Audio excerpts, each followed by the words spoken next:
So first of all, I would like to thank you, the organizing committee, to invite me to join in this special event.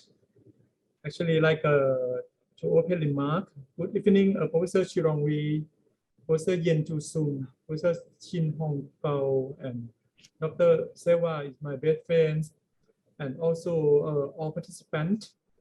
On behalf of the Asia Pacific Association for Gynecologic Endoscopy and Minimal Invasive Therapy and International Society of Minimal Invasive of Virtual Surgery, I would like to welcome all of you to join the third episode of the 2021 APAGE-ISMIVS HIFU series webinars. As we know that uterine fibroid and adenomyosis are remarkable prevalence in women of a reproductive age. They cause heavy uterine bleeding, heavy pain, pressure symptoms, and negatively impair reproductive outcome. Regarding the treatment, it depends on many different factors. Laparoscopic surgery has been nominated for operative treatment. However, non-operative treatment as HIFU is also a good alternative treatment. I think it's our great opportunity to join and get a special knowledge from our expert speaker.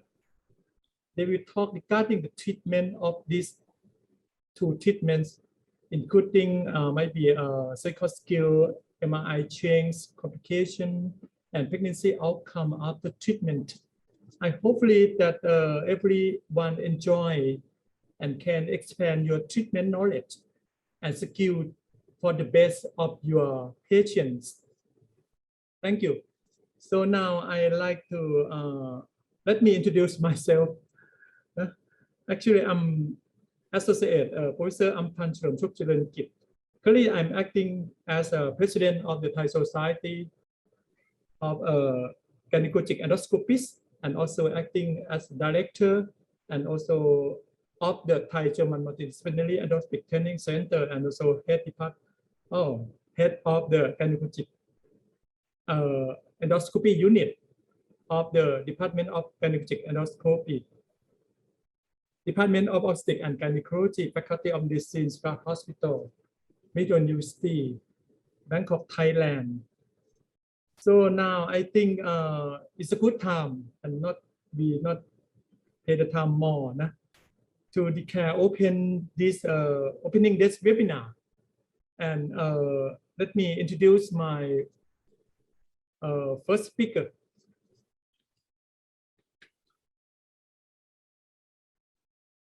Or maybe I will, sorry. Maybe I introduce my chair. Now I'm the co-chair, but my chair now he cannot come now. That he will join later.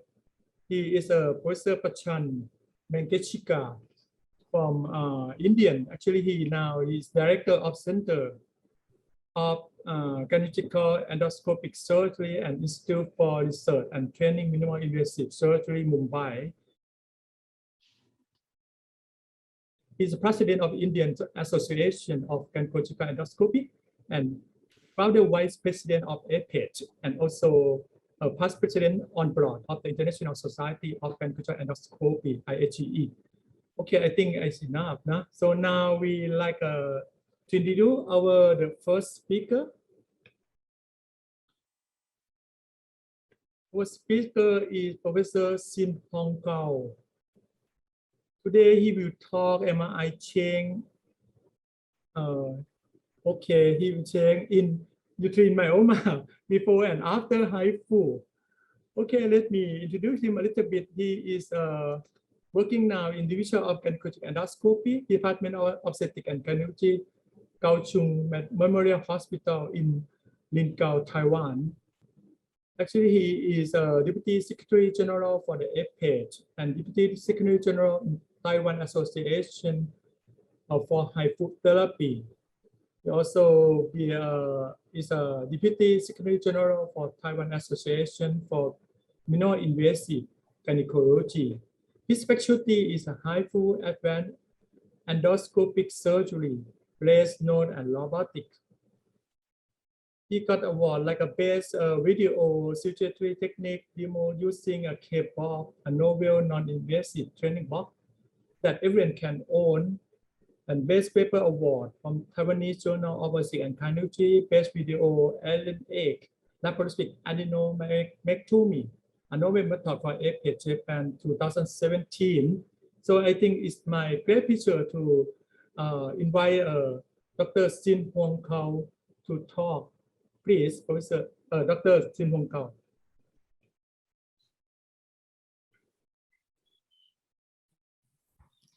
Hello, Sawadika. Thanks for the Professor Ampan's introduction. And I want to share my image. So I just proceed to share my image, okay?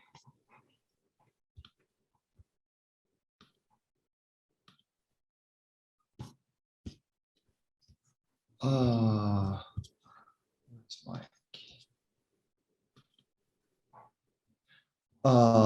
today my topic is the MRI change, image change in myeloma before and after HIFU. And I'm Xinhong Kuo from Chang'an Memorial Hospital. So it's a typical story that before and after HIFU, we arrange MRI. Before, we can check the signal of the MRI, whether it's hyperintense or hypo.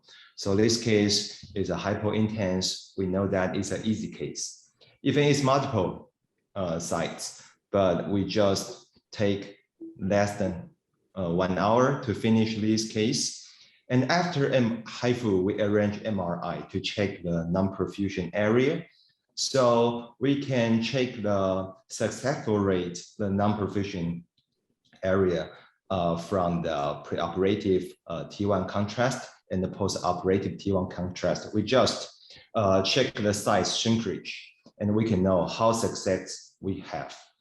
But my topic is before and after the HIFU to have the MRI image. But I think before the MRI, before HIFU is far more important than the image after HIFU, because we arrange this MRI, we can prediction the outcome. And the most important part is we can have a precise diagnosis for uterine sarcoma. So today's my topic will focus on the diagnosis for sarcoma through the MRI image.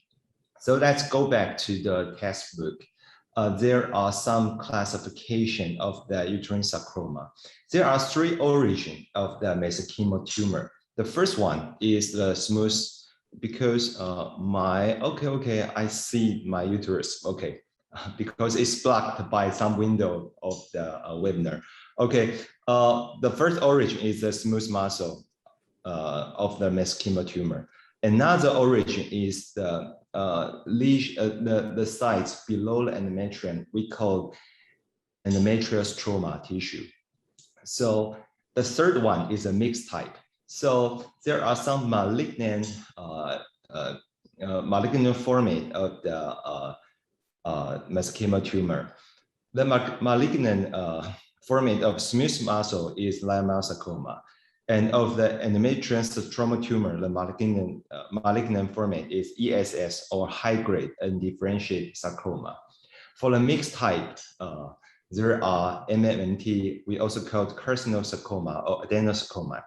Today, my topic would focus on MMNT and the leiomyosarcoma because 2 of them are the most common uterine sarcoma. But I need to mention that currently, MMNT belongs to endometrial cancer category because it's always origin from, it looks like endometrial cancer. But my topic is to use the MRI to detect uterine sarcoma. There are some special typical image I want to talk about the sarcoma. So I include MMNT in my topic today. Okay, but the instance of uterine sarcoma is quite low. It's just around 1 to 2 per 100,000. But you know the prognosis is so poor. So the overall 5-year overall survival of carcinosarcoma or leiomyosarcoma are both of them are less than 70%. And even in stage 1 tumor, stage 1 cancer, the MMT is just 50%. And the stage 1, the 5-year-old overall survival rate is just around 80%. So we need to detect it before the surgery. Okay, my first topic is carcinosarcoma. It's the most common uterine sarcoma in all classification. It's around 50% of uterine sarcoma. The symptom of the MMT is just like endometrial adenocarcinoma. So the typical symptom is PMB and abdominal distension. Okay, so, but I need to mention that it currently belongs to endometrial cancer category. Today, I just talked about its image. Okay, so the image, typical image of carcinosarcoma is so like endometrial cancer, and it's usually is a big, bulky tumor, polypoid mass in endometrial cancer. And sometimes when we find it, it's usually filled all the cavity and often is prolapsed through the endocervical canal to the vagina. And from the MRI image, we can check the evidence of invasion. And in the T2 image, we always find the sarcoma is heterogenic. And in the T1, the most important is we use T1 contrast image and to have evidence of invasion. And the most important part is, remember, just arrange endometrial survey, have a resectoscope and have a biopsy, and you can find the carcinosarcoma. So for MMT, it's not hard to diagnose it before HIFU because we will arrange MRI, right? And it's a T2 image. T2 image, we can find the heterogenic mass. And it's a T1 contrast here. We find that there is some evidence of invasion. And there are part of the tumor have central necrosis, but it's fine. You don't need to be an expert to diagnose it. Oh, it's MMT. You don't need to do that because you find it's in the endometrial cavity. So just arrange an endometrial survey and take a biopsy, and you will detect this lesion. So I think MMT is maybe it's hard to diagnose it from the image, but easy to diagnose it from endometrial biopsy. So I think it's fine. But our enemy is definitely the leiomyosarcoma because it's the second most common uterine sarcoma, account for 40% of uterine sarcoma. And the symptom is hard to detect because the symptom just similar with benign uterine myoma. So the typical symptom is bleeding, pelvic mass, and the pain. The timing to have a leiomyosarcoma is usually in the early 50s of the woman. Also, we can check the image. The image is so variable, but typically we can detect the heterogenic mass in a T2 image. And in this T2 image, we will find central necrosis. And the most important is, if it's a typical image, it looks like the cloud blow in the wind. So we can check some image of leiomyosarcoma and whether they have this typical image later. And in a T1 contrast image, just look like an MMT, we can solve that central necrosis and have some evidence of invasion. And there are some weighted image like DWI and ADC. We can have the image of high cerebrality in a in certain parts. Okay, so it's the first typical image. Left side is a T2 MRI, T2 weighted MRI. You can see the hyper-intense lesion here just look like the cloud blow in the wind. okay, in a weather map. So remember this typical image, and maybe next time you can diagnose this by yourself according to the MRI. And this transverse view is a similar, the cloud blowing the wind. Okay, it's a T1. T1 non-contrast have not, you know, some rich information for us, but for the T1 contrast image, we can solve the central necrosis. And in the lateral part is a tumor invasion to the normal tissue. And we can find hypercellularity evidence. From the DWI image, the hypercellularity means hyperindense. But for the ADC, it means hypoindense. So according to the information above, we can detect leiomyosarcoma. It's another case of leiomyosarcoma. Okay, we also saw the typical image is a cloud blow in the wind. And in the T1 contrast image, we can solve the central necrosis and some peripheral tissue with hypercellularity. Okay, the typical image we can detect, we can know it's leiomyosarcoma or uterine sarcoma because it's a late sarcoma. But in the process, they're forming the sarcoma in the early stage is really hard to detect. So we go back to a clinical pathway. So when there is a patient come to visit you, and you have a baseline ultrasound, and you have this image.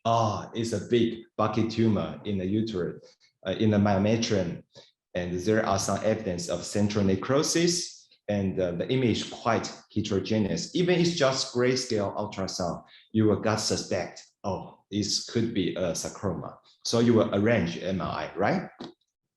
But the problem is, how about the early sarcoma? When in the beginning, the foreign sarcoma is really hard to detect. So in this timing, would you arrange MRI? I think it's the nightmare for every gynecologist if you want to do the HIFU and you really want to avoid this condition. Okay, so I want to ask every audience, there are 6 pictures.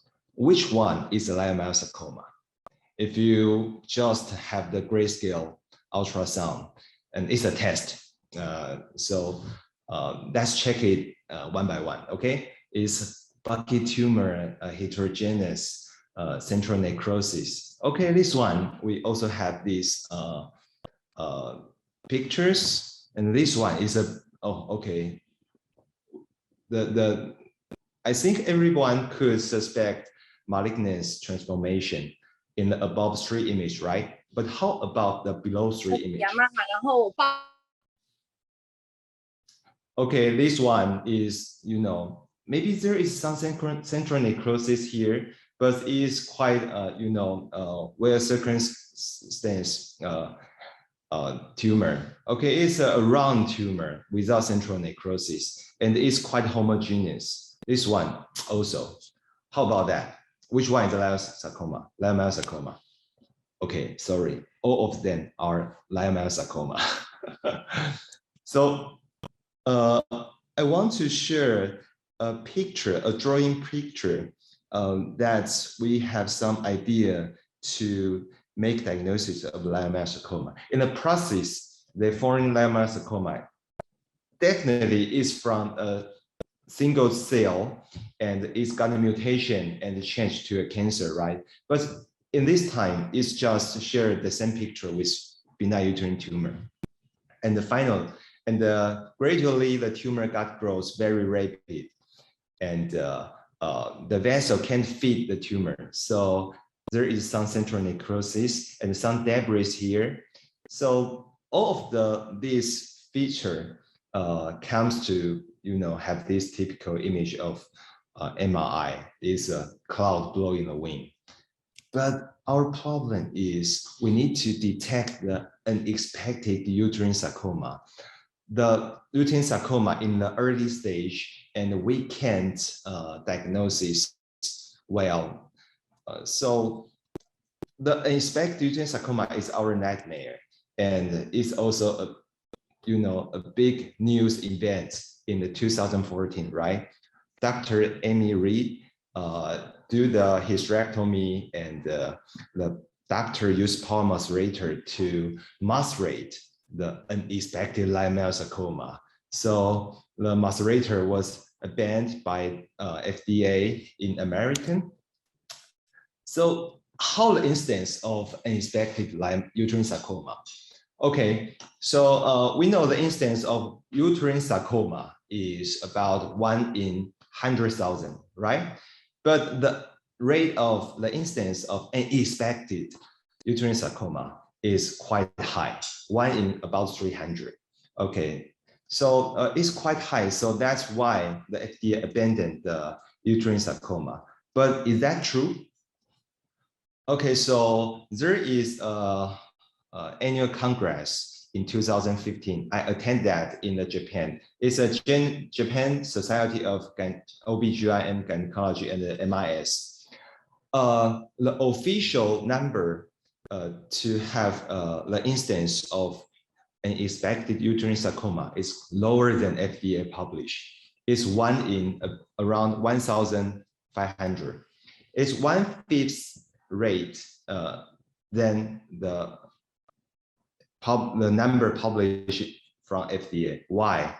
Because they say the Japanese doctor mentioned that there is a number before the surgery, any kind of surgery, even it's laparoscopy, laparotomy surgery, they usually arrange MRI before the surgery. For the hysterectomy, all of the patient before the surgery would arrange MRI. And before the myomectomy, it's around 99% patient have MRI before surgery. So you may have an idea that if you arrange more MRI and the radiologist read more image, and they have be more experts to diagnose uterine sarcoma. Okay, so it's a data published from our hospital, Chang'an Memorial Hospital. It's the chief of the radiologist, Professor Lin. And because we are a center in Taiwan, right?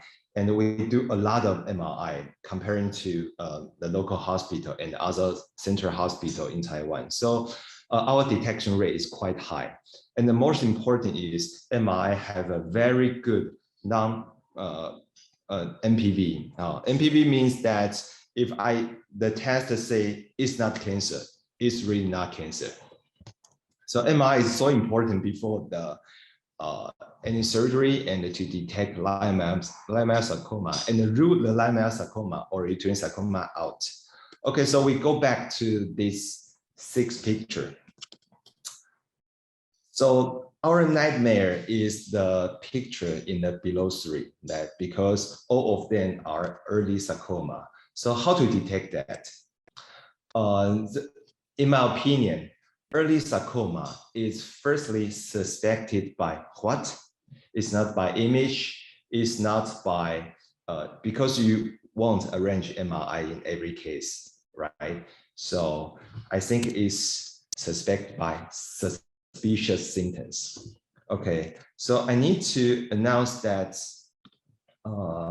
there are some typical suspicious symptoms we can recheck that. The first one, rapid tumor growth. My experience is if the tumor got double size within 3 to 6 months, we need to doubt it. I doubt it's leiomyosarcoma. Even if it's small, you can follow this case with close ultrasound follow-up, right?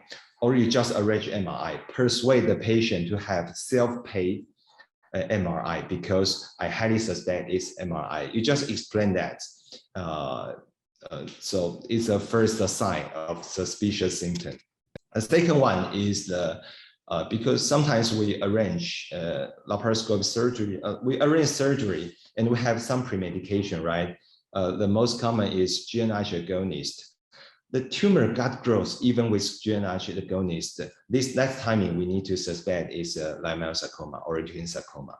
The third objective factor is tumor growth even after menopause.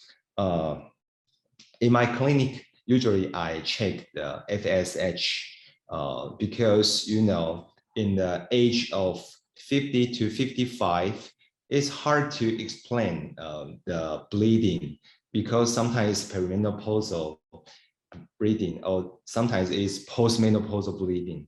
So usually I check FSH. If FSH is quite high and if tumor gut grows, I will suspect is leiomyosarcoma. And because I'm also a HIFU doctor, so most important, another important thing is after HIFU, you need to recheck the image. You check the volume reduction rate, and also you need to check whether the tumor gut grows again. After HIFU, if you have very good non-perfusion area, but the tumor gut grows again, you need to suspect it's a leiomyosarcoma, even it's after HIFU. But I think it's also very important a sign to you know that it's a suspicious symptom.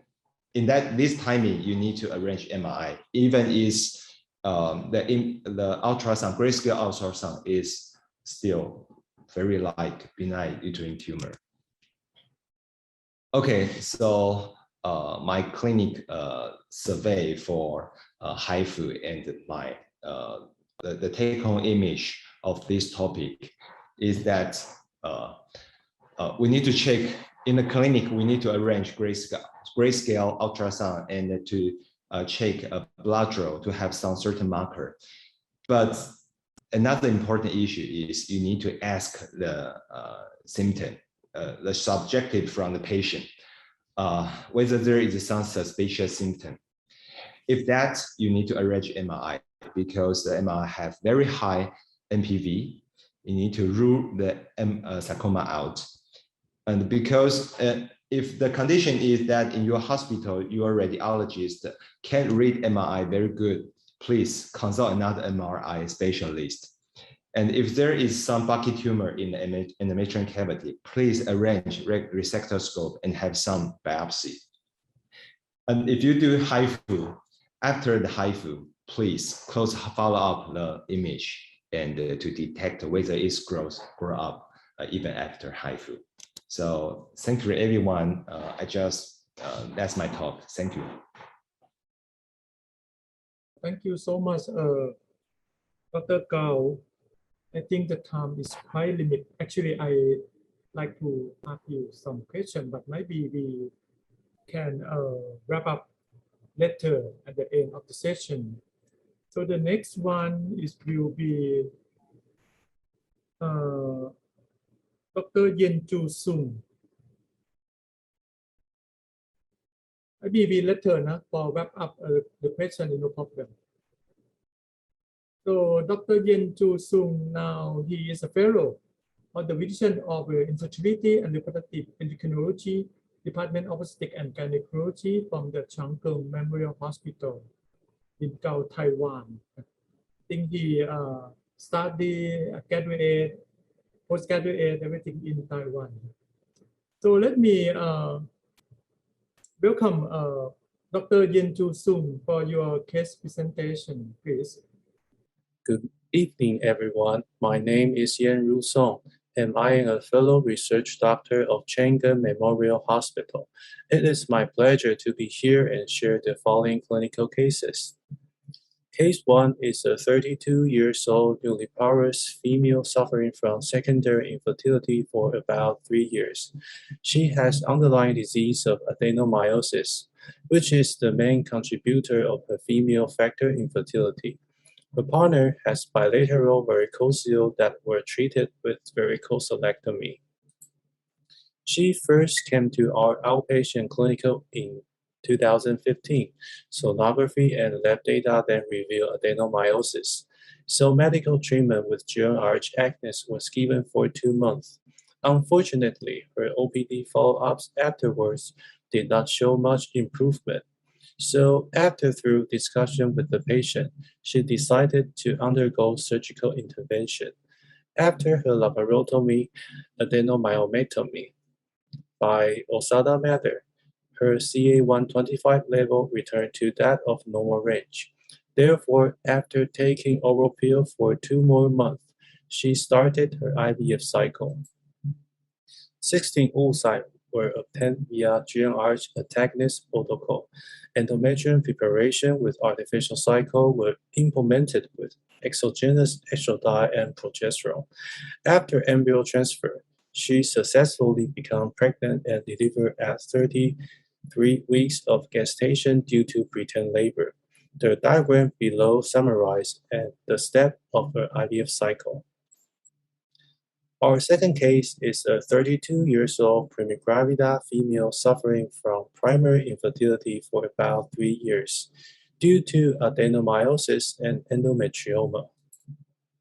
Her sonography and tumor marker back in 2016 were compatible with adenomyosis. Having failed IUI twice, she started her IVF cycle in February of 2017. 13 oocytes were obtained via GnRH antagonist protocol. GnRH agonist and oral pill were then prescribed for 2 months each for treatment of her adenomyosis. When her CA-125 has returned to normal range after serious OPD follow-ups, we started her endometrium preparation with artificial cycle. However, after transferring 2 embryos, neither implant successfully. Therefore, we shift her treatment to Dynogest for many months until CA-125 fell within normal range. This time, after transferring another 2 embryos, she successfully conceived and delivered at 36 weeks of gestation. The last case is a 37-year-old primigravida female suffering from primary infertility for 5 years due to adenomyosis. Her symptom, lab, and image finding were all consistent for adenomyosis. She received GnRH agonist for a month. However, due to persistent symptom and image findings, she underwent HIFU and obtained a non-perfusion area of 96%. Contraception was advised for about 6 months. Afterward, she became pregnant via IVF and is expected to deliver this December. Thank you. So quick your presentation. We got another a few minutes. I don't know that someone have any question or any comment. Sir Chirongli, please. You didn't open your mind.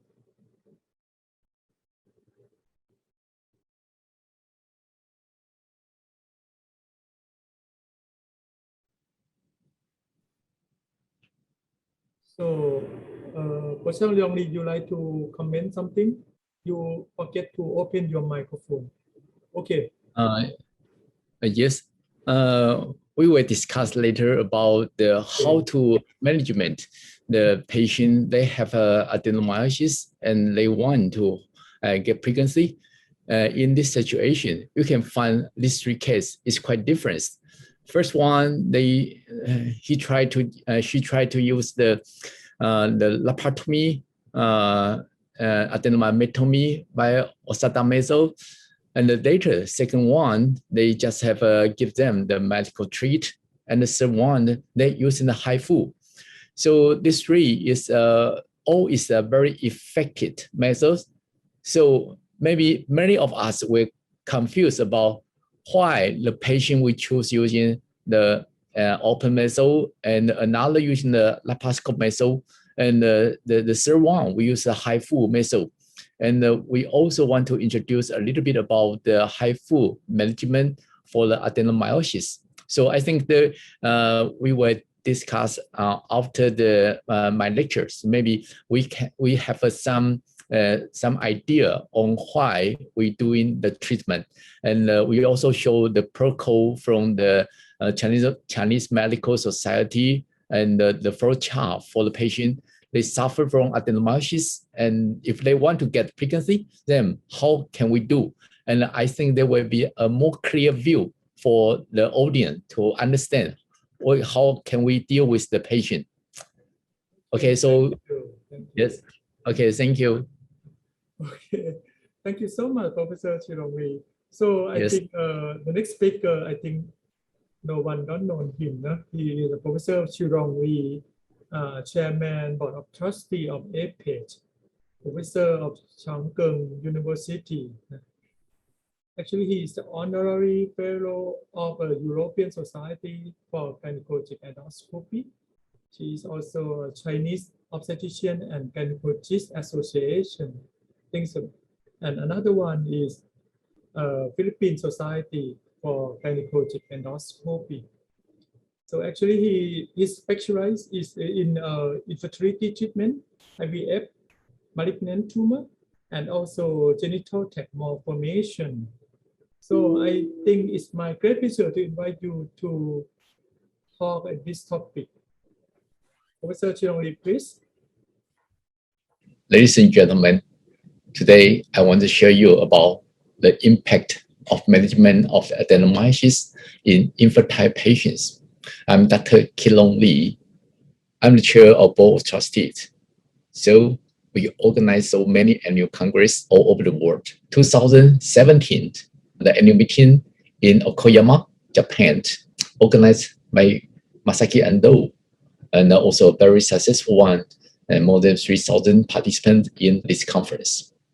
In 2018, APAGE annual meeting in Surabaya, Indonesia, organized by HIFU, is also very successful one, and more than 2,000 participants in this conference. And also we got the APAGE statement for the leg study. And 2019, APAGE annual meeting in Chongqing, China, and more than 3,000 participants in Chongqing again. And 2020, because of the COVID-19, so the annual meeting had postponed to 2024 in India. And this year, 2021, APAGE 21st annual meeting in Yokohama, Japan, is also very successful one, have more than 3,200 participants in this annual meeting. Even the COVID-19, there has so many attendants in this conference.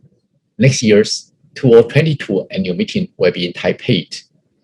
Welcome to see you in Taipei. So my talk about the management of the adenomyosis in infertile patients. First of all, we want to talk about the pathogenesis of adenomyosis. This figure shows the pathogenesis of adenomyosis and adenomyotic lesions due to endometrial myometrial interface disruptions. Ultrasonic procedures cause disruption at the endometrial myometrial interface, which lead to platelet aggregations and the induction of the HIF1 alpha, effectively causing tissue hypoxias. Uterine hypostasis may also induce EMI disruptions.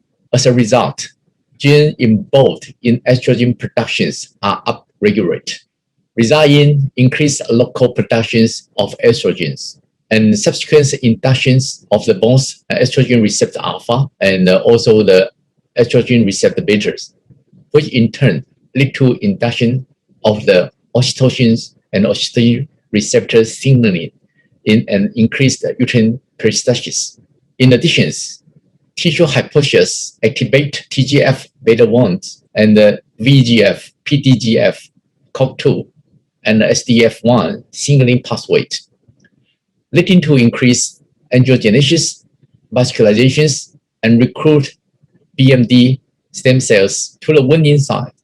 The inductions of the COX-2 will also increase production of the PGH2 and the PGE2 and the TXA2, which also enhance the uterine peristalsis. Moreover, the TGF beta-1 signaling pathway induce TMD, leading the invasions of endometrial epithelial cell to the EMI and further down to the myometriums. So they can formations of adenomyotic lesions. Tissue injury also would activate HPA-Hs, and the HPA-Hs lead to the relief of the catecholamines and the PGE2, which correctly result in the impaired cell-mediated immunities and enhance the survival of displacement and disparate endometrial cell within the myometriums. Also, they even ultimately lead to the formations of the adenomyotic lesions in the myometriums. So, in clinic, the presence of endometrial glands, along with endometrial stroma and the variable degrees of smooth muscle hyperplasia within the myometriums, and the textures of the lesions maybe is solid, most is the cystic, and the textures of the lesions, most of the solid to mostly cystic. No consensus regarding the classifications of adenomyosis classified internal or the external adenomyosis of adenomyomas based on degrees of the invasions. The diffusion disease scattered and the focal disease restricted, and the exomyometrics, polypoid, endocervix, and retroperitoneums. So there is a very good classification in sonography. You can find according to the site and the size. We can define is a diffuse one or have a focal or adenomyomas, and the size we can find from the ultrasound. We can evaluations the type and the extensions of adenomyosis in the myometrium. It seems to be have an important in correlated to the severity of the symptoms and the infertility. So I think it's very important to classify and have a correct reporting system. Just like the first one, we shall identify is the adenomyosis or another tumor. And secondly, we shall identify the location anterior, posterior, left lateral, and right lateral or fundus areas. And also, we're looking for the differentiations is the focal or mixed or diffuse, or there is adenomyomas, and there is a cystic or not cystic. And also, they are the internal zone, or they have a middle myometrium zone, or they have outer myometriums. And the extent of the adenomyosis, it might just less than 50 of myometriums, moderate 25 to 50% of myometriums, and the severe is more than 50% of the myometriums. And the size of adenomyosis lesion, I think that is quite important for the outcome for the adenomyometony and the comparison between the infertility and the pregnancy outcome. So I think the right classification for adenomyosis is very important. And so the treatment options is depend on the presence of specific symptoms, includes pain, non-uterine bleedings, and with or without the infertilities. And the options for treatment include medical treatment, surgical treatment, radiologic treatment, HIFU, and the combinations of the least choice. Here we want to talking about the adenomyosis with the infertility. So as the infertility, we're concerned about the when the patient needs treatment to improve the chance of pregnancy, and how to improve ART outcome post adenomyometony or HIFU operations. So first, we want to know why the adenomyosis cause the infertility. First, because they get inflammatory change in the environment, and also sometimes they get adhesions that were influenced of the local environment. And also, they get the endometrials have a poor receptabilities and the low implantations. And locally, they will increase the estrogen and decrease the progesterone level. So actually, they have a few data to support adenomyosis spatial outcome for the options. There are so many ways to interventions to the adenomyosis, include surgical way, include medical way, and how about compare with the placebo? We can find none of those. Maybe they have not good effect in treating the adenomyosis related infertilities and also gastrinol. But we're looking for the GNHA and looking for the surgery. We find the data show it seems to have a better outcome in using the GNHA and also the surgical treatment. Why? The pituitary down regulation will improve the fertility outcome because of they can reduce the inflammatory reactions because they can improve the pelvic microenvironment. They improve the growth and development of the follicles and also improve endometrial receptability. And how about the surgical interventions? Surgical intervention is a very difficult. So we just defined when the patient have medical treatment failure, and so they get a severe dysmenorrhea and also have a hypomenorrhea and are difficult to control with medications. And also the patient, they have a recurrent miscarriages or infertilities. And they have a strong desire to preserve the fertility of the uterus. So the surgical intervention was suggested. Conservative surgical approach. The first report for conservative surgical treatment for adenomyosis in 1952 by laparotomies. So the laparotomy surgery include partial reductions, that is the wedge resection of the uterine wall, or modified reduction surgery, so that is the cytoreduction surgery, and they also have a transverse edge incisions of the uterine wall. And the complete adenomyotic excisions, that is the triple flap measures or Satan measures, or systematic dissection measures. And recently, because of popular of the laparoscope surgeries, so they have a laparoscope adenomyotomy. In our group, we say that is a 4 flap measure. And according to the OSADAT have reviewed, totally they have 2,365 cases of adenomyotomy, including laparotomy and laparoscope surgeries. And 397, they got the pregnancies post-operated. And 337 reside in live births. So they got 84.89% have a successful live birth deliveries. And 23, it means 5.79% have uterine ruptures. And also the results of the OSADA measures, the 10 years study in the 104 patients. And they can find they have used the triple flap technique for cytoreductive adenomyosis and also the uterine reconstruction with the special aim of the maintained fertility. And the 61% of women desiring fertility became pregnancy, and 54 of them have been turned pregnant and delivery, and none of them have uterine ruptures. So that is the triple flap method used by the OSADA. So they cut out the adenomyoma lesions, and according to the lesion have been completely resected until the 1 centimeter of the endometrial cavity. They have a bypass first, and the adenomyosis lesion have been H-shape removed. Then make a sutures on the endometrial cavity. Then flap was to cover the opposite side bilateral. Then the restore, the flap was covered again there. So that's OSADA method.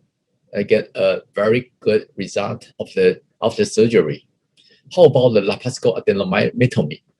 In our group, we have a 2 to 4 flap method. Okay, here we show you our method in the adenomyotomy.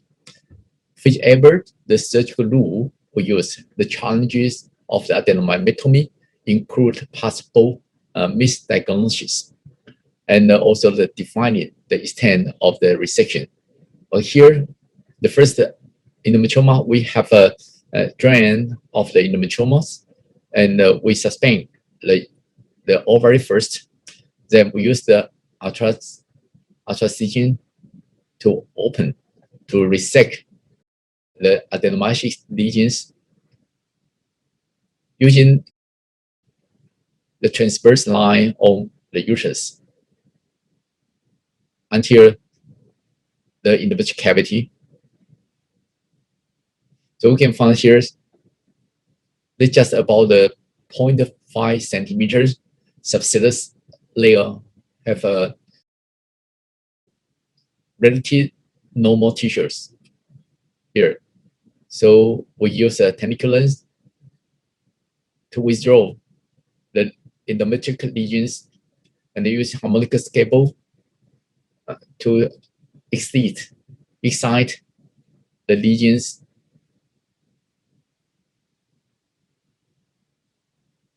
And that is quite difficult to approximations.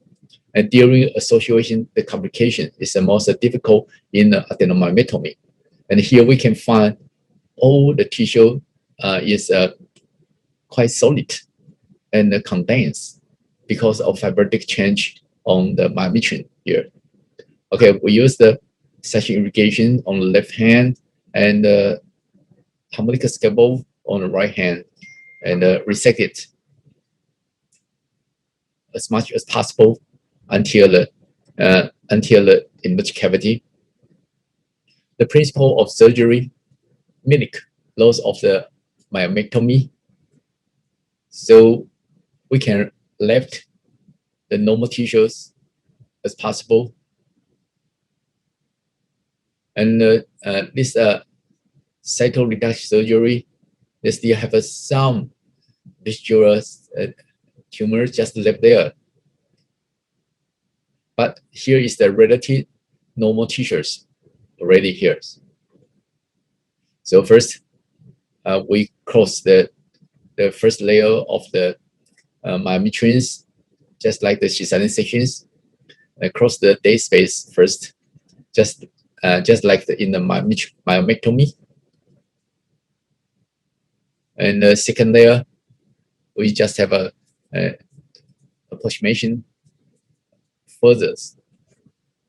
And the molecular stagings and the repair is still the paramount important in these operations. So the flap of the uterus, again, attached to the opposite side.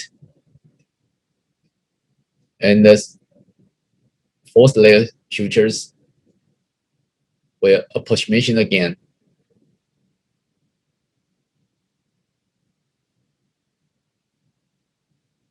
Okay, so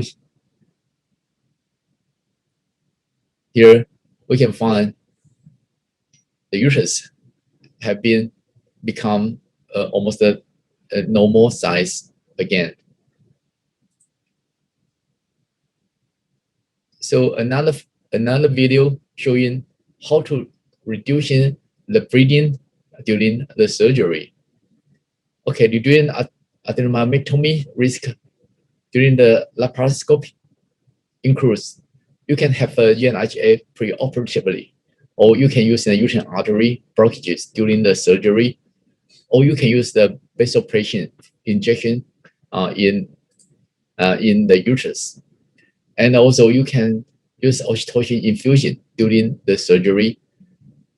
And the most important is the defected side should be closures medically, and make a very quick stitchings for closures by the experienced surgeon is very important. It's a 42-year-old woman. They suffer from neuralgias, and they got the adenomyosis there. So the procedures, we use the two flap methods. Because of the using the endoscopy, so we use the transverse incisions.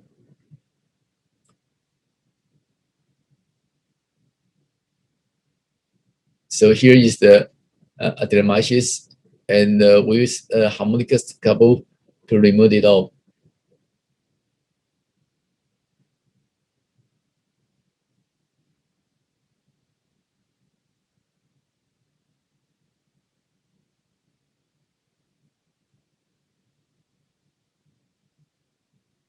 Okay, so here we can find all the adenomyosis lesion have been resected away, and using the 3 flap method, we can find the intrauterine follicle just there. So first, we just crossed the endometrial cavity. Then the posterior flap have been closure first. And secondly, the right side myometriums just cover again Lastly, the upper portions of the myometrium cover again. So that is a three-flip the surgery.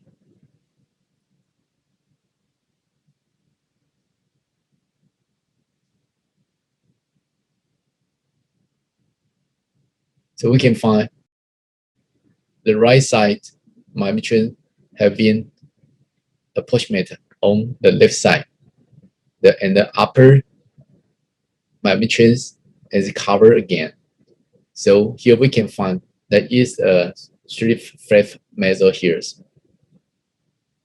So the factor causing uterine rupture include the removed mesos and the decrease of the extirpations and the extent, the size of tumors, and how much reconstructing surgery necessary.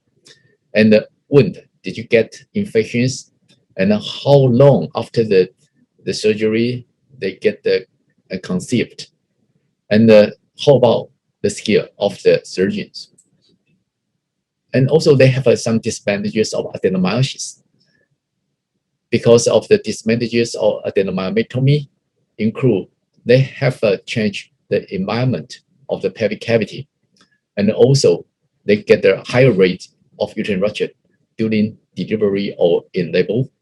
And sometimes they need a longer waiting time. And it's very difficult to dig deep adenomyoma.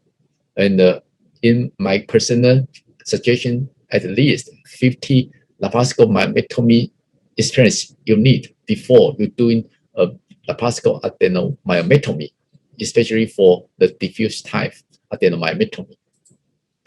So another one is HIFU. Actually, HIFU is a revolutionary, complete, non-invasive, non-surgical treatment. They conduct it under precisely imaging guideline, which could selectively abrade the lesions, little affecting the normal, smooth uterine muscle structures. Energy is capable producing thermal coagulations, negotiations at the precise portions. After treatment, the lesion can be absorbed by the tissue nearby. There is no adverse effect on the function of the ovary and the endometrius, as the ionizations, radiations is not used. So HIFU is here. So we can find when we're doing the surgery, they can have the patient just sit up in prone positions and just have a HIFU machine just beneath of the abdomen. So that is our case that have adenomyosis here. Before HIFU, we doing the MRI exam of the surgery. They get very clear, have a liquidations of the tumors, and the myometrium, collagen fiber, and the elastic nearby the abrasive target can also be conserved without change the biochemical properties, and hence the uterine dilatation during pregnancy and the contractility during the delivery are retained. So there is no extra risk for the patient from becoming pregnant soon after the HIFU treatment. So that is another way to treating the adenomyosis. They have a subfertility. That is my patient. They have presented by Professor Song previously, and 35 years old. They have after HIFU, they get spontaneous pregnancy. Here is the photo they show here. Okay, so how about the outcome for compared with the HIFU and the laparoscopic adenomyotomy in the patient with adenomyosis? And the data from the Central South University from China, they collected data from the 2012 to 2017. Totally, they got about the 93 patients and the 50 with HIFU and the 43 with the laparoscopic adenomyotomy. And they can find after the treatment, the frequency rate a little bit higher in the HIFU group. As the natural cycle or assistant cycle, they have a little bit higher in the natural cycle in the HIFU group. And also they have no obvious complications in the most of a group.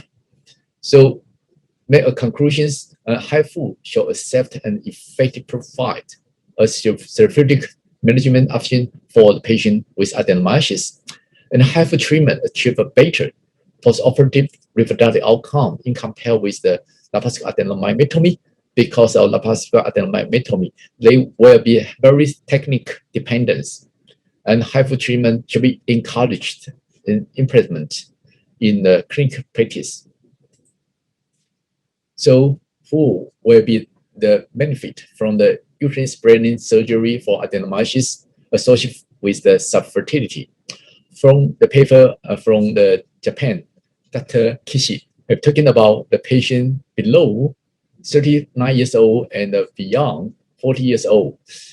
That in the two group, we can find they get a higher pregnancy rate in the patient. They have a lower than the 39 years old. They have a 41.3% of the pregnancy rate. When compared with the older, more than 40 years old, they have just 3.7% of the pregnancy of the surgery. And that's a fact associated with the clinical pregnancy will be the history of IVF treatment. They have an old rate 6.22, and the positive wall involvement that is a old rate ratio is 0.18, and the above age is 0.77 respectively. And so we can find the age as the determinant in the fertility outcome. Surgery could be a benefit treatment for the woman who is experienced IVF treatment failure, especially the age below 39 years old. If the patient have beyond the 40 years old, we can find the benefit on the treatment. And also the subendometrial myometrium tumor should be treated very careful, that because of the not only the intrauterine synechias, but also later on they maybe have some risk for the placenta accreta.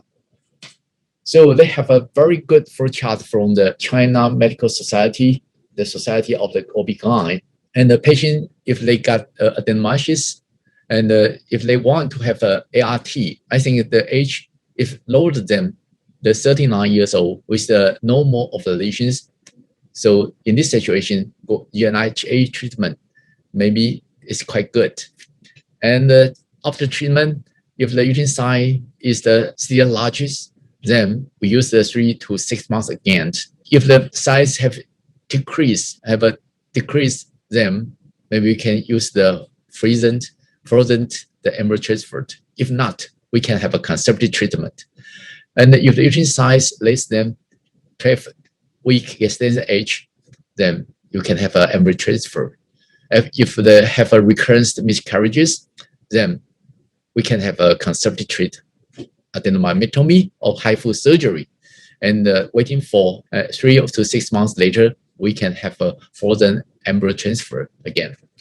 And if the patient, if the aged woman larger than 39 years old, or they have decreased ovarian functions, we can have the mind stimulations and have embryo preservations. And if they have still have a large uterus, then we can get another 3 to 6 months UNIHA, and if not become normal size, decrease the size, then we can have conservative treatment. If they have get a good result, then we can give them a long protocol and have a frozen embryo transfer. I think that is a very good the flow chart for the patient with adenomyosis. So that is also called the segmental ART that just talked about with the Dr. Sun have mentioned about pre-treat IVF and the pre-treat and the frozen embryo transfer. I think that is a good way for the patient with adenomyosis. So make a conclusions, how we management the adenomyosis in infertile patients. And the previous making the decision to have the operative adenomyotomy, one should consider if the conservative medical treatment may elevate the patient's symptoms without objecting her in the risk of surgery. If you want surgery, experienced surgeon is necessary. Adenomyotomy should not be the be-all and end-all in the managed adenomyosis. That is means they have the post-operative, they have give the use of adjuvant therapy operatively and to improve patient outcome. They have a more effective symptom control and the low symptom-related rate. And the intervention is indicated if the medical treatment failure and repeat miscarriage of infertility, and a strong desire to preserve the uterus of fertility. And the HI indication before ART include hydrocephalus, fused endometriomas, failed ART, and the condition may exacerbate the IVF outcome. So in this situation, you can have the surgery. And the segmental ART for the adenomyosis patient should be in college is the best options. And HIFU show a safe and effective profile as a therapeutic management option for the subtype patient with adenomyosis. Because of the non-invasive in the patient that have a repeat failure, maybe the HIFU can be the first choice, then the operative, the adenomyometony. Thank you for your attention, and see you in 2022 in Taipei, the APAGE 2022 annual meeting in Taipei. Thank you. See you. Okay, thank you so much, Professor Chirong Lee, for your very informative and very detailed.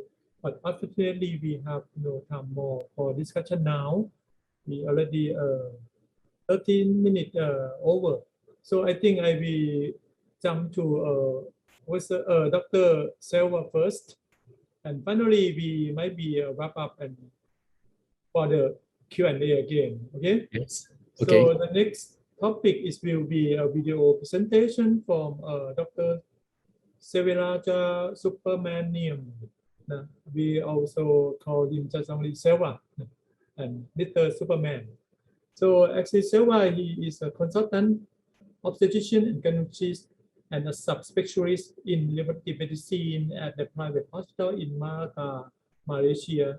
He has the OBGYN unit and the IVF center at the hospital. Dr. Selva received his initial training of laparoscopic surgery under Professor Sung Kwai Kyong and Dr. Chirong Lee at the Changkeng Memorial Hospital in Taipei in 1994. He is a past president of APAGE and Obstetrical and Gynecological Society of Malaysia and currently chair its endoscopic subcommittee, and he involved promoting gynecological endoscopic surgery in Malaysia. So welcome, Dr. Selva. Hello, my name is Dr. Selva. I'm a consultant obstetrician and gynecologist at Mahkota Medical Center, Malacca, Malaysia. In this video, I will first explain the procedures before we perform HIFU for fibroid and adenomyosis. Patients with fibroids and adenomyosis usually learn about HIFU from their doctors, social media, or from newspaper. They will call us for more information. We usually tell them that there are two options. Number one, to make an appointment to see me for consultation. We usually arrange for a consultation early in the morning. After the consultation, an ultrasound will be done. After that, we will arrange for an MRI to be done. After reviewing the MRI, we will then do a simulation on the HIFU machine to see whether HIFU can be done. Once simulation is done, then we will arrange for the HIFU surgery. We will then fill up the necessary forms for insurance claim and fix a date for the procedure. Some patients who do not want to travel to Malacca for a consultation will do the MRI in their own hospital. The MRI will then be sent to us for evaluation. If they are suitable for HIFU, we will arrange for an appointment for simulation and HIFU surgery. Preparation for HIFU starts 4 days before the surgery. For 2 days, patients are asked to be on a low fiber diet. After that, for 2 days, they have to be on liquid diet. This is to ensure that there are no fiber in the intestines before the surgery. This is very important. The patient is seen in my clinic the day before the surgery. She will be admitted. On the night before the surgery, she will be given 2 bottles of laxatives to drink to clean the bowel. She will be fasted from 10 p.m. On the day of the surgery, she will be given an enema. An intravenous drip will be set up and we will place a urinary catheter. She will be brought to the HIFU center and will be placed on the machine. Mild intravenous sedation will be given. Then we will perform the HIFU surgery. The patient will be awake throughout the surgery. After the surgery, she will be rested in the prone position for 2 to 6 hours. She will be able to have light refreshments after about 2 hours. She will be discharged the next day.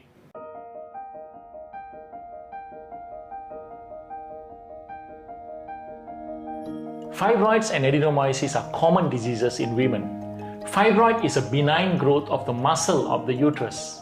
Adenomyosis is a condition in which the inner lining of the uterus breaks through the muscle wall of the uterus. Currently, the treatment available for fibroids and adenomyosis are surgical removal of the fibroid or adenomyosis or complete removal of the uterus. Hi, I'm Dr. Selva, Consultant Obstetrician and Gynecologist of Makota Medical Center, Malacca. Let me share with you an overview of high-intensity focused ultrasound or HIFU. To perform HIFU, the preparation starts 4 days before the surgery.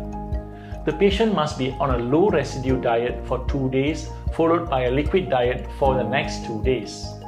She will be given an enema 12 hours for bowel preparation before the surgery. She must fast for 8 to 12 hours before the procedure. On the day of the surgery, the patient will be brought to the HIFU center. Her abdomen and perineum will be shaved and cleaned. A catheter will be placed in her bladder. An IV drip will be set up. The procedure is performed under a light sedation. She will lie face down on the machine. The doctor will then plan the surgery.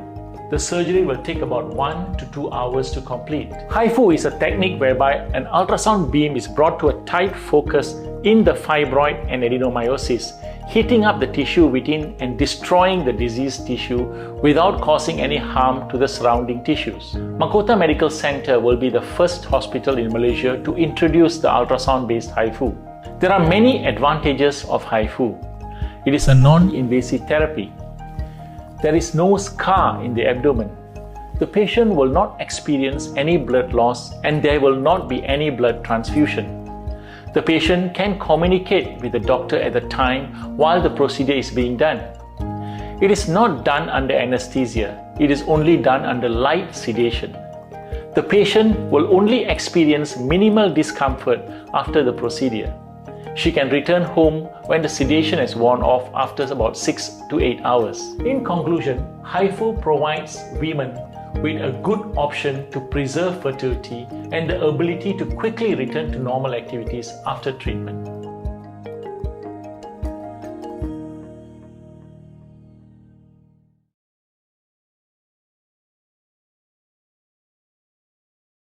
In this video, I will describe how HIFU is performed for fibroids and how we assess whether the HIFU surgery is successful. My patient is a 32-year-old lady with a 7 by 6 centimeter fibroid. This fibroid causes pressure symptoms for her.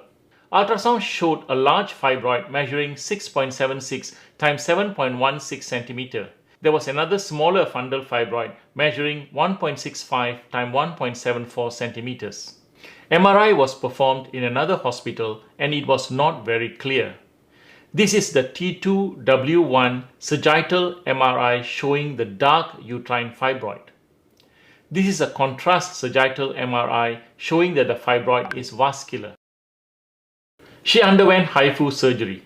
We decided that we will not ablate the smaller fibroid because it is too small and close to the endometrial cavity, and there is a risk of damage to the endometrium if we ablate it.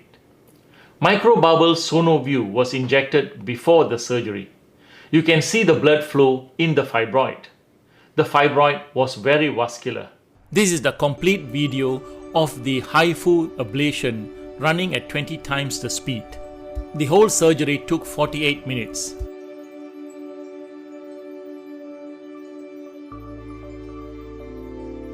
The whitish areas that you see are the grayscale changes caused by the HIFU ablation. We start the ablation at the largest slice.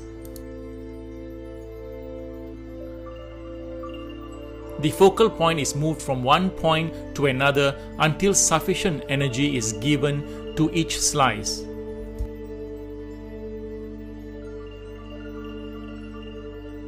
Once sufficient energy is given to one slice, then we move to the next slice. There are several precautions that need to be taken when ablation is done. Firstly, the energy must not reach the serosa of the fibroid, and so a safety margin of about 15 millimeters is given all around the fibroid. Secondly, we must ensure that the bowel is away from the path of the ablation. This is the position of the bowel. Once sufficient energy is given to all the layers, then color Doppler is done to see whether the ablation is complete. At the end of the surgery, microbubble sonoview is then injected to see whether the ablation is sufficient. The dark areas that is seen are the areas that has been ablated, indicating that there is no blood flow in these areas.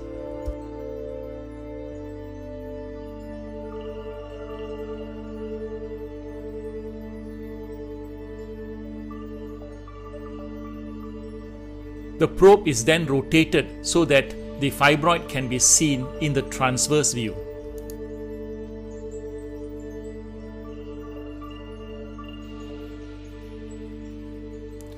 The dark areas are the ablated areas of the fibroid.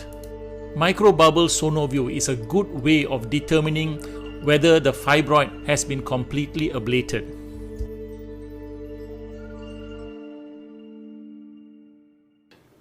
The next day, she had another MRI. Contrast sagittal MRI shows that the fibroid has been ablated with dark areas, which are the non-perfused areas, NPV. About 90% of the fibroid has been ablated. I will be following her up, and I will be doing regular 3D ultrasound scans to measure the size and volume of the fibroid. After 3 months, I will be performing another MRI to see the amount of shrinkage of the fibroid. Thank you for watching this video. I hope you have a good idea as to how HIFU is performed to ablate and shrink fibroids. This is a non-invasive method of shrinking fibroids without surgery.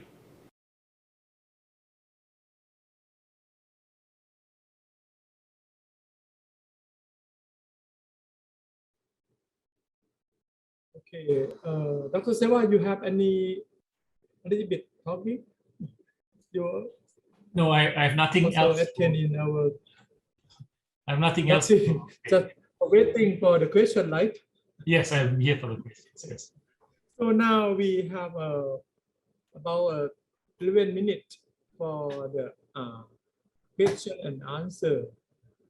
So I don't know that who want to share or like to ask something. The one that asked Selva, that how do you ensure that the bowel are moved out of the way?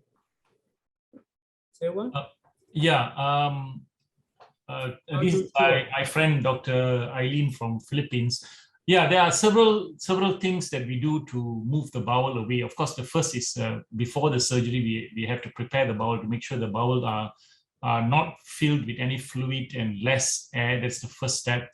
The second step is actually, and also we must, the MRI, we must be able to ensure that the bowel is not sitting on top of the uterus.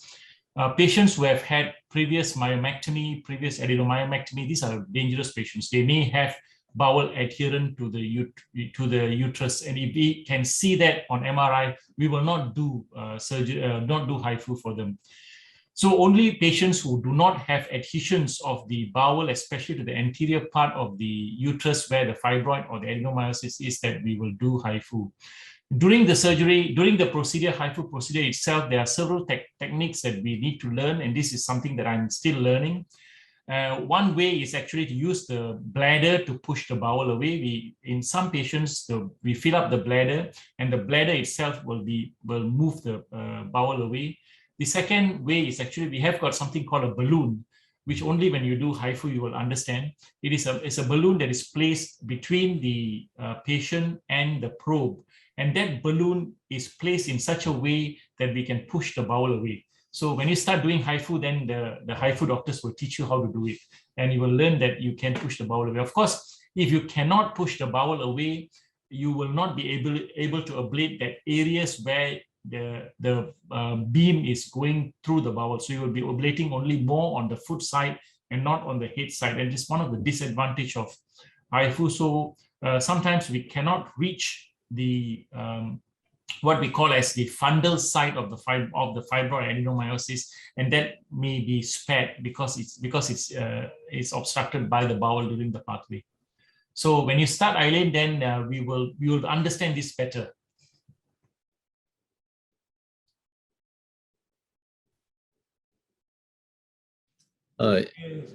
Yes, yeah, sorry. Yeah, I'm totally agree with the Silver opinions that because when we doing the HIFU, we should take care about the bowel, and sometimes we use the balloon to push the bowel weight, and the turner of the sound is very important. I think that we should have some experience. And some audience ask about as a gynecology, can we perform HIFU? That's right. Actually, in the Asian regions, most of the HIFU was performed by the gynecologist, and so especially for the minimally invasive surgeons in our group, especially for the APAGE group, there are so many pioneers in here. They are learning how to perform HIFU, just like the Silver, and later on they will have Osamu Susumi, and also the Dr.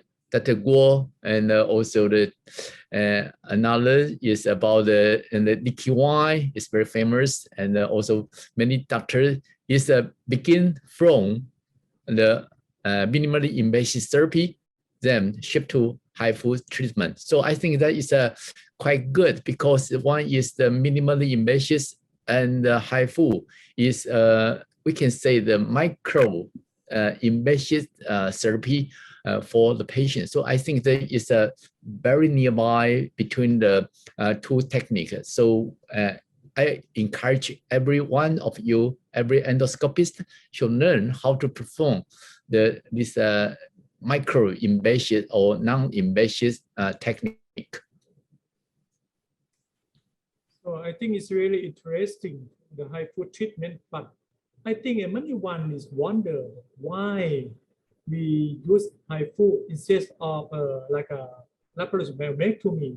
What is the good candidate to choose, like okay, this case I will choose a laparoscopic myomectomy or adenomyotomy, or this case I will choose for the HIFU. Maybe also Shiromari first. You know, how you choose the yes. case that, okay, this case we choose a HIFU. Yes. What is factor? Yes. Actually, every time when we perform the laparoscopic adenomyotomy, we always have a very strict goal, because you know, even we're doing the very good endoscope surgery, laparoscopic adenomyotomy sometimes is still very difficult, especially diffusion type. The diffuse adenomyosis, then whenever you perform the adenomyotomy, they always have some tissue is not so good left there. We hardly can complete resect of the adenomyoma. So in this situation, it's very struggle for the surgeon. You know, as a surgeon, we will do our best. So we like to remove it all, not left a little bit tumor, just that we got the matchback debunking the concept in the cancer surgery. So in the adenomyosis, we would like to remove it all, but it's always very difficult for us to remove it all. So it means sometimes they have some tissue left there, and should we go a little bit further, there will be struggle during the surgery. So actually, most of the case, if they is not the tumor is not a myoma, I would prefer to more conservative for the patient because of the adenomyosis is have a very influence on the fertility that is a question. So in the not involved to large size of the adenomyoma, maybe the woman can get pregnancy without any treatment. But some of them, if we get them some just like a Denomyometomy or just Visan or GnHA, they were very easy to get pregnancy. But if you did not have a very good surgeon in performing the adenomyotomy, then the outcome will be very poor. So actually, in here, I want to ask most of the endoscopists, if you want to have an adenomyotomy, you have better to have a more than 50 myotomy experience in doing the myoma resections. Otherwise, don't do the adenomyotomy because it's quite difficult to perform. Especially if you want to have remove it all, it will be very difficult. So if they have a chance to have a medical treat, I would rather to have a medical treat. If not, if he can afford HIFU, I will advise them to do HIFU. If not, and they will get the repeat IVF failure, then the adenomyotomy I will suggest to do. Yes. Okay, thank you so much. And Selva, you have any more answer? Yeah, thank you, Ampan. I will first talk about adenomyosis, then maybe fibroid. So your question is, how do you decide when to do surgery and when to do HIFU? I mean, how you choose? I just started doing HIFU from this 12th of July. Just 3 months, slightly more than 3 months, 3.5 months. And I did my 63rd case yesterday. So I get referrals from doctors, mostly adenomyosis. In fact, 2/3 of my patients are adenomyosis, and I'm an IVF specialist. So I have a lot of friends with IVF specialist patients, doctors. And what they do is they send their difficult adenomyosis to me. They have done everything. They have given GnRH analog. They have tried IVF. There are two groups of patients actually. One group is patient who want to get pregnant, and the other group is a patient who have a lot of bleeding and a lot of pain. And so the ones who have a lot of bleeding and pain and who have already completed their family, those are easy.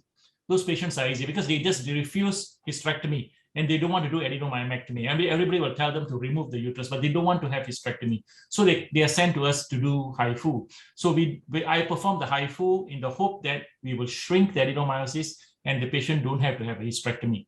But the other group of patients are the ones that are very difficult, those patients who want to get pregnant.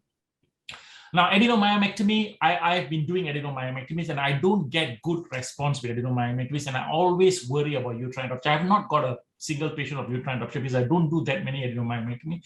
I realized that HIFU will be a better choice than adenomyotomy because generally we can actually ablate most of the adenomyoma and there is good shrinkage. Now, I told you I've only started 3 months. If you let me share, I can show you 2 patients I saw today whom I did the HIFU about 3 months ago, and they came back today. Maybe if somebody can allow me to share, I can show you the result of these 2 patients, and it's actually very good. I tell my patients that this is the last chance. If you can shrink the adenomyosis, fine. You can try to get pregnant. If it doesn't, what other choice do you have? You can go and do the adenomyotomy. So maybe Jenny or somebody can let me share the screen. Can I? Yes, I will show you these 2 cases that I showed this morning. Okay, this is I think case number 1. So this is the patient. She has this adenomyosis. She's actually 23 years old. She's just single 23-year-old girl, and she has got this adenomyoma. And this is their adenomyosis, and we did the procedure. oh dear, the photograph didn't come out. It not be replayed because the computer maybe. Oh, sorry, I couldn't show the video. The photographs that's not coming up. I'm sorry. So what she had actually, the first time we did the just before the surgery, her volume was 495.1. Sorry, the photograph is not coming out. Can you see it on the Zoom? I think you can't see. Can you see it? Oh, no. No, you can't. So, but I'm sorry about that. But today when she came, her volume was 239.4. So there's a 51% reduction. The photographs are there, but it didn't come out. So the other patient is a similar patient. Let me see.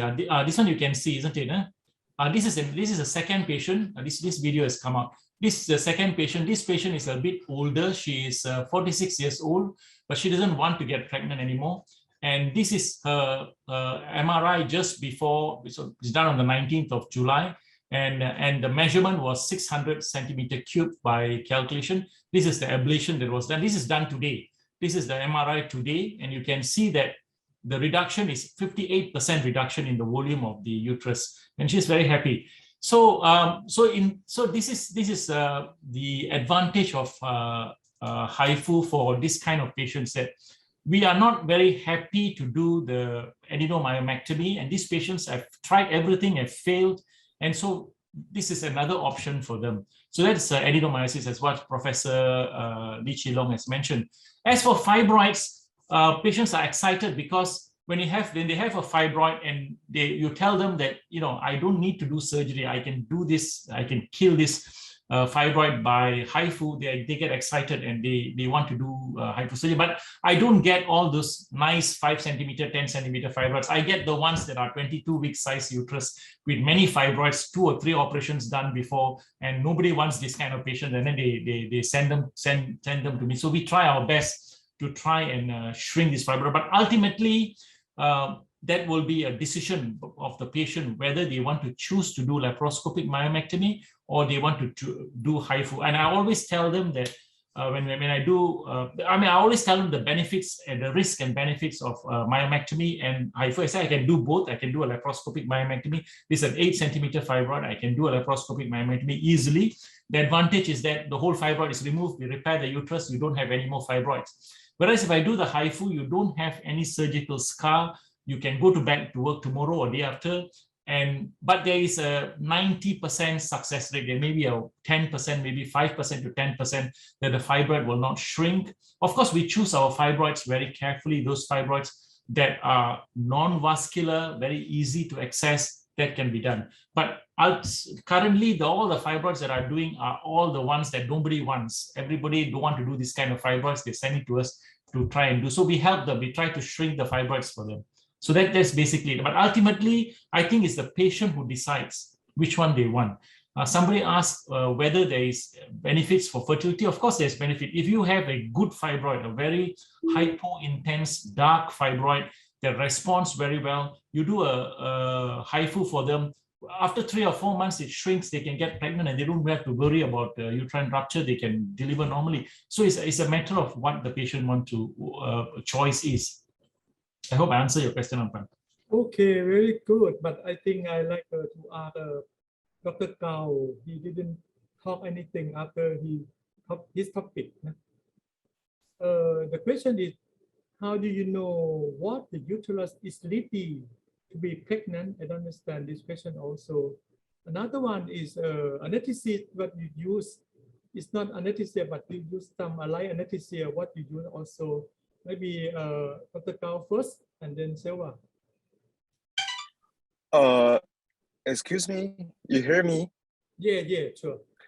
Okay, can I ask the question again? The first one is, how can I see the patient is ready for pregnancy? Yes, after HIFU. Oh, after HIFU, because the experience, okay, because there are comparing to myomectomy, HIFU ablation for uterine myoma have far more rare instance for you to have a uterine rupture when we got pregnancy. So currently we believe that there is no definitely answer to how many times after HIFU we can get pregnancy. But currently we believe that we need to have observation time for 3 to 6 months. So after HIFU 3 to 6 months, the patient can get pregnant. Okay, it's the first question. So can I ask another question again? The question is anesthesia, that light anesthesia, what you mentioned, what is kind of anesthesia that you used? You say what significant? No anesthesia. Maybe petidine or morphine or something. I say what? Oh, anesthesia drugs, yeah, right? anesthesia. Because there is just anesthesiologist in the HIFU, so they just give some medicine to let the patient sleep. So I don't know definitely the drugs. Yeah. It depends on your colleague, right? Yes. So and I think it's unfortunately the time is over, but I think if our speaker like to talk something a few minutes, I think it might be better for our audience. Seva, what you like to talk?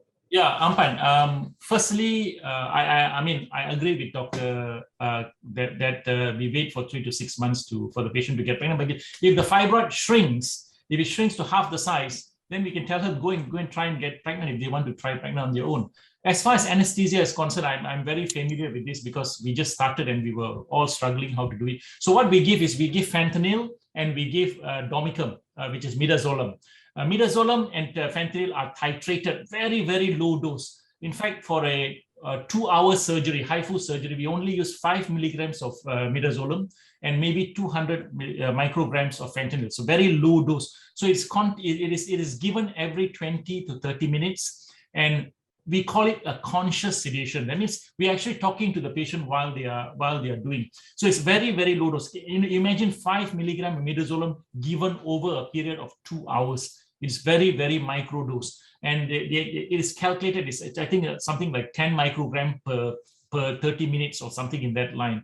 So one thing I must say is that in some patients, they will suffer some pain, especially adenomyosis when we do HIFU, because we want them to feel the pain. We want to know where the pain is, because what we are most worried is whether the pain is going to the nerves. So we will keep asking the patient where you feel the pain, whether the pain is in the 2 areas that we are worried about is the pain on the skin and pain on the nerves.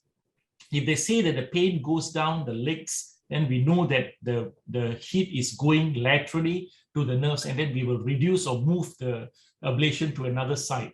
As far as skin is the same thing, we will keep asking whether the patient feels any skin pain, skin burn. If they do, then we will stop and then move to another side. So these are 2 things that we know. And this is most important when we're doing HIFU, because we want to not cause complication. So that's the reason why we are doing it under conscious sedation. I hope you understand. I hope they get. You really give the detail. So I think the time is already over. Okay. So I think I like to thank you, our speaker, for your great contribution to our webinar today, and also our audience that you follow our webinar until the end. So maybe we will advertise the next webinar that you would like to join the 4th episode.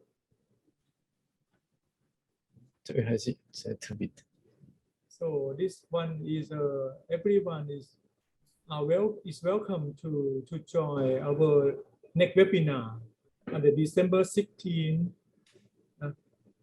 in the 4th episode by chair is Dr. Phong Yok Phai, and co-chair is Olarik Musikawong. And also we will talk about the learning curve of the HIFU treatment in Singapore, and also the difficult case discussion. So I think we will say goodbye everyone, and thank again for everyone to join our very, very special webinar. Thank you so much. Thank you, Anfang. Thank you, Silver. And thank you, Dr. Guo. And also Dr. Song. Thank you. Thank you. It's a very nice webinar. Thank you, everyone. I think we learned a lot from the webinar. Thank you very much. Welcome you to join us next time. Bye-bye.